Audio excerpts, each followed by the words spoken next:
अस्सलाम वालेकुम एवरीवन, कैसे हैं आप सब। NZTV में करते हैं आपको खुशामदीद। तमाशा घर दो हिस्सों में तकसीम होकर रह गया है। एक टीम लड़कों की बन गई है जो बहुत सुलझे हुए, मस्ती मजाक करते हुए और एक दूसरे का साथ देते हुए नजर आ रहे हैं, जबकि दूसरी टीम लड़कियों की है जो सब आपस में एक दूसरे से बस लड़ती रहती हैं, जिनमें सर फहरिस्त नाम मायरा और मरीहा का है। मरीहा ने तो किसी को नहीं छोड़ा, वो घर में हर एक से उलझ रही है। सिर्फ सहर ही उसके डसने से अब तक बची हुई है, मगर अनकरीब सहर भी उसके शिकंजे में आ ही जाएगी।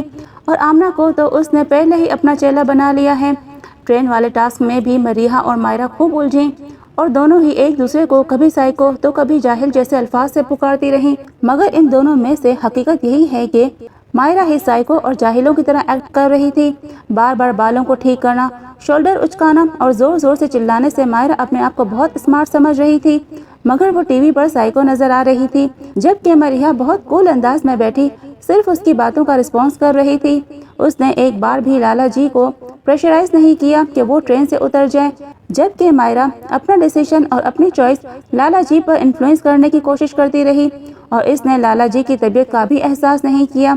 और इस बात को लाला जी ने भी ट्रेन से उतरकर मेंशन किया और साथ ही लाला जी ने भी मायरा की बातों में ना आकर बहुत स्मार्ट प्ले किया।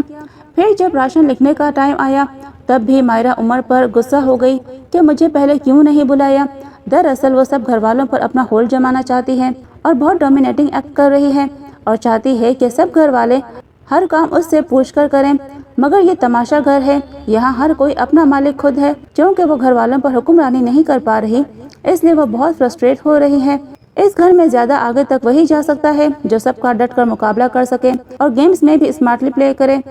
जैसे पिछले गेम्स में मरीहा का चीटिंग करके जीतना भी दरअसल उसकी ट्रेजेडी थी और यही इस शो की डिमांड भी है कि आप अपने आप को सेव करने के लिए गेम को कितने स्मार्ट तरीके से खेलते हैं। इस शो की डेली अपडेट से बाखबर रहने के लिए आप हमारा चैनल सब्सक्राइब कर लें। शुक्रिया, अल्लाह हाफिज।